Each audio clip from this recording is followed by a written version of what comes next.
My fellow citizens, let us pause a moment and consider not just what was spoken at this year's State of the Union, but what is at stake each time that speech is given. When the President stands before Congress, before the people, and recounts the nation's condition, he does not merely read numbers and tales. He shapes the story that millions will believe, and guides the spirit of a free and mighty republic. Words spoken from that high place bear more than pride. They carry the weight of a promise that what is told by the one who leads shall be as faithful as the bond between a parent and a child, between a witness and the court. I wonder, what is lost when that promise bends even a little? When facts, be they of bread or work or war, drift away from firm ground and are trimmed or stretched for applause? What damage ripples through the years? Picture a family, gathered in a modest living room, watching the State of the Union as the night winds outside. Each face quiet, each one hoping for truth, even if that truth is hard. They depend on honest news to plan, to provide, to dream one more year. Now in this year's address, President Trump spoke for nearly 2 hours. He touched on the price of gas, the number of jobs, the march of crime, and the comfort of faith. He claimed, as each leader does, to have brought forth days of plenty, and to have set the country straight. But not every claim shone bright when held to the lamp. Why does a simple exaggeration matter so much, when there seems so much else to fret over, so much noise already in the public square? Let us look together calmly and set the table. Fact-checkers, from the humblest local reporter to the largest papers of our land, put these boasts to the test. They found, again and again, the facts were not so tall. Inflation was not at a record peak on Inauguration Day, it was 3%. Gas prices were not under $2.30 across the land. AAA shows they were nearer $3, no state below that line. Job numbers, while high, came not only from new labor, but from the steady rise of the population. Drilling and oil output grew, yes, but less than claimed, and the seeds were sown before this term began. He spoke of lowest drug prices in the world. Yet those words were not matched by the numbers. Medicaid, he said, would always be shielded, but a law had already trimmed billions, and millions may lose the shield that once guarded their care. It is true, as some will remind us, that presidents have always been tempted to paint the barn a little brighter than the sun allows. Yet the steady tug toward vanity, toward the applause line over the ledger, carries a subtler cost. And so, we must ask again, what happens in time to a republic that grows too used to such habits? Imagine early morning on a quiet main street. A tired worker stepping from home to begin their day. They read about prosperity and safe streets, for the promise was made again from the highest place, yet know in their bones what their own paycheck or block reveals. Every ruler, every age faces the same trial, a contest between honest account and sweet invention. When we turn from small slips to great fancies, the honest folk at home may start to ask, which truths are still solid? Which leader still walks the narrow path of fact? Here the tension grows, for we come now to the heart of our dilemma. But what if the people lose faith in all these numbers and stories? If even the simplest claims about prices, paychecks, and peace cannot be trusted, what glue is left to bind a self-governing people? Think of a schoolhouse in the fading afternoon, a teacher with chalk in hand, explaining how history is built from one plain fact on another. If those building blocks decay, even just a little, the shape, the sense of the whole story is lost. When children no longer know what to trust, who can say where their hope will rest? Laws, too, must be grounded. A judge cannot weigh fancies or rumors, only sworn evidence. If the record of our leaders becomes riddled with exaggeration, the law itself grows shaky, like a bench left half-built and standing on sand. And consider our bond as neighbors. If each speech from Washington leaves us more divided, if each new number seems shaped for one side or the other, what then becomes of a nation built on mutual consent, on the trust that one citizen's truth shall also be his neighbor's? The Republic rests not only upon parchment and courts, but upon faith. Faith that words mean what they say, that leaders mean what they promise. Break that bond often enough, and faith itself begins to fade. Now some may say, it has always been this way. All presidents stretch the truth at times. Why make much of it now? And yet the habit of careless speech, once begun, never confines itself to the mountaintop. It seeps down the hillside and spreads onto the square, the home, and the classroom. Imagine a diner at sunrise, steam rising from coffee cups, as a farmer folds up the local paper and sighs. He hears one truth on the television, and another from the lips at the next table. When truth scatters, so too does the calm patience that lets neighbor trust neighbor. When the president, whose voice carries from the White House to the shop floor, gives account of jobs, prices, or peace, the words must bear sturdy shoes. For each false step, each boast, sets loose a ripple. Which of us can say how far that reaches? But why should a self-governing people care whether a number is off by a point or a price is rounded down? This is not a puzzle for scholars alone. In the grocery aisle, a mother weighs meat, milk, and the stories told about both. If the promises from that high chamber ring hollow in her cart, what authority remains to guide her hopes? Another scene? A young man in a faded jacket, flipping through channels after dark. He listens and wonders which leader, if any, tells things plain. At what hour does skepticism harden into distrust? Can a people still be one if they no longer share a language of truth? There is a deeper danger, not seen at first glance. What happens when more and more citizens begin to think, well, all sides bend the facts, so I will simply listen to those who flatter me most? Is this not the path that clears the way for clever tongues and closes the door to those who ask hard questions? This is the first of many questions we must face together.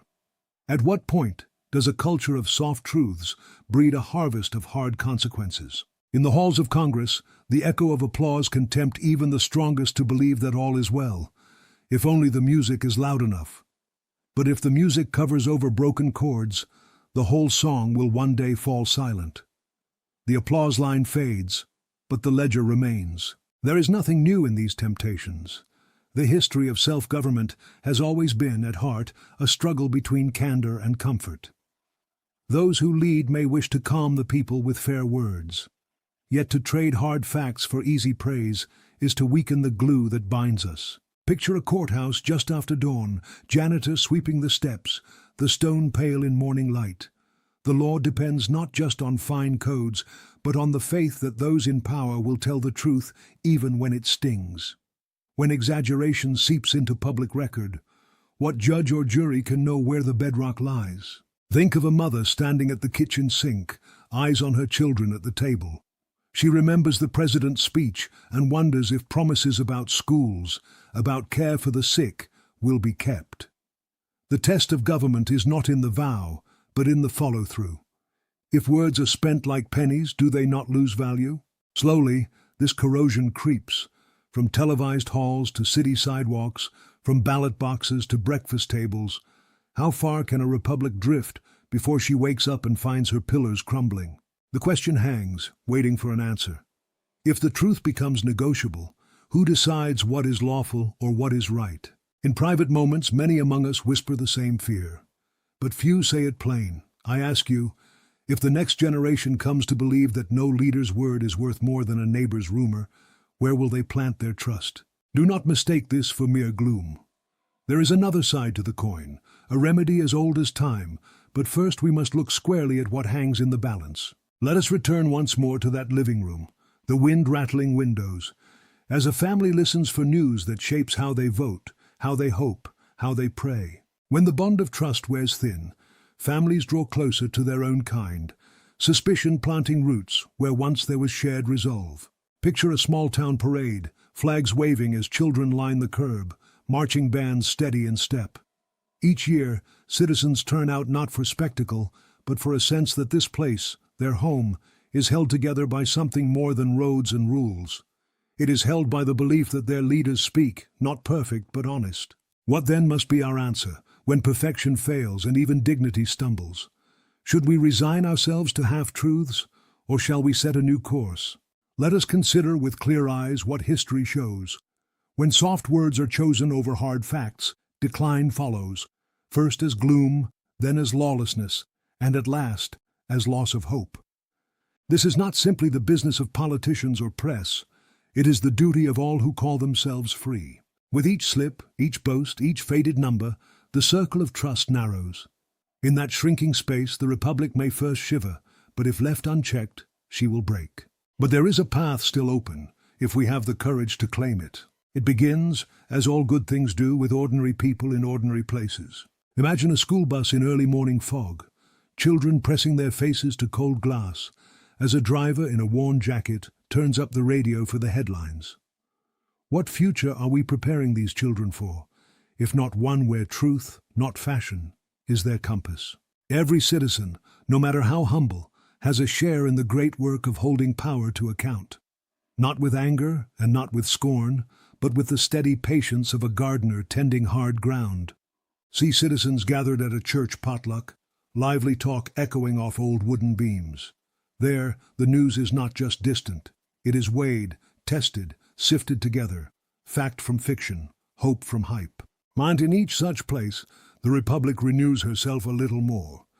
But there remains a puzzle. What if the truth costs us friendship, or even pride? Are we strong enough to prefer honesty, even when it wounds our own side? Here I plant another question in your path. Is it enough for one party or one family to demand truth while excusing half-truths from their friends? Or does real repair begin only when we all put conscience above comfort? Picture, if you will, a row of neighbors shoveling snow side by side, passing news between them as they work. They may disagree on politics, but they each know what 8 inches of snow feels like. They do not argue the measuring stick. That is the wisdom at the heart of our creed: facts first, friendship after. It will demand something new, or perhaps something very old, from each of us. Let the work begin in small rooms, in honest talk around supper tables, humble letters to the editor, quiet prayers for wisdom in choosing words. These habits, when multiplied, have greater power than the loudest speech. Imagine a public library at dusk, desk lamp shining on young faces poring over their homework, learning that research outlives rumor. Here is where renewal takes root, in the teaching and testing of what is true. But let us not grow impatient or discouraged. History has seen this before. From our country's earliest days, the temptation arose to shade the truth, to soften hard edges for gain or praise. Yet each generation, when pressed, found the will to correct its course, to set standards not just for government, but for her people in every walk of life. At a firehouse late at night, volunteers gather after the alarm, tired but steady, swapping stories that hold the wisdom of work, done shoulder to shoulder. In such places, trust returns, not with show, but with duty, day after day.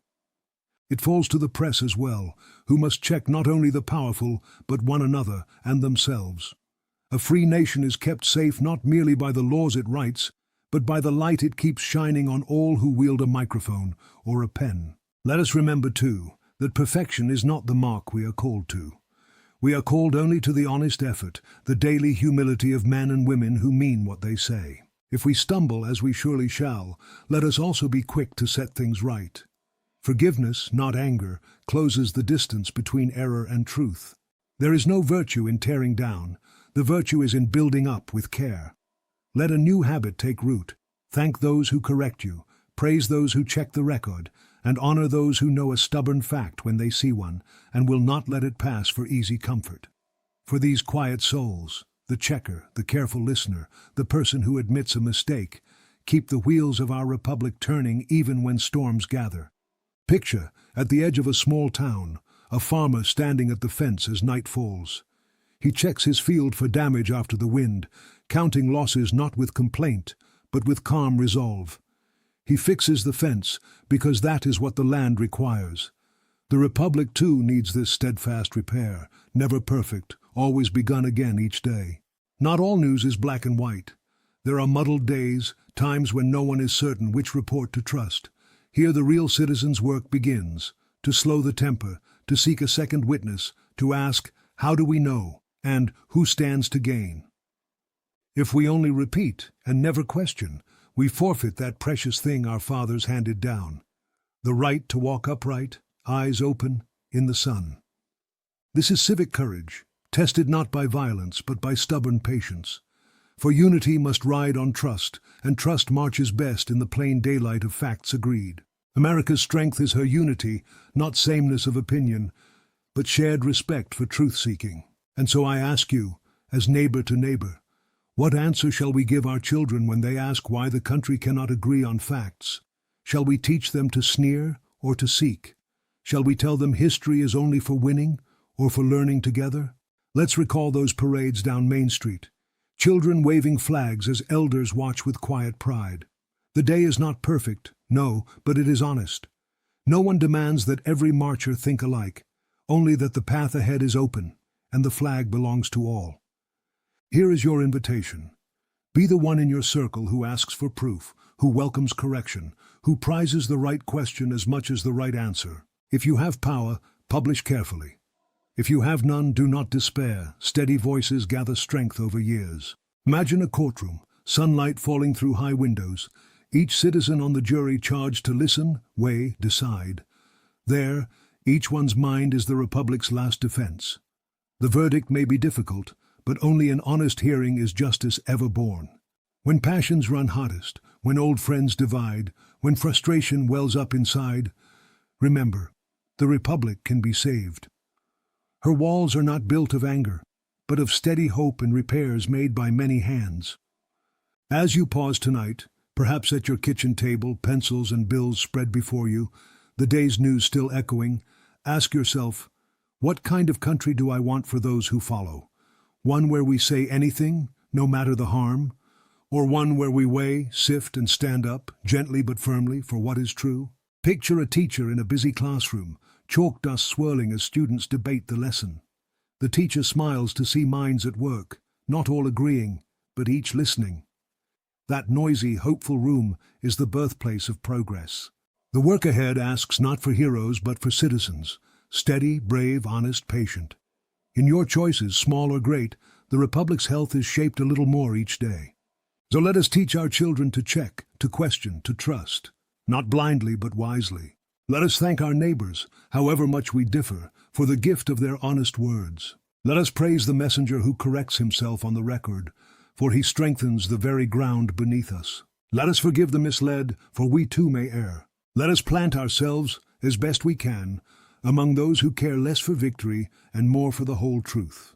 For the story of America is not written by the loudest voice or the latest fashion, but by the long habit, day by day, of a people who choose the harder right, not the easier wrong. This is our inheritance, and it is enough. Now I leave you with a humble question, suitable for every citizen, and for such a time as this. When your turn comes to speak, to share, to decide, will you hold to what can be proved or simply what can be cheered? In the answer lies the hope of our Republic and the peace of your own heart.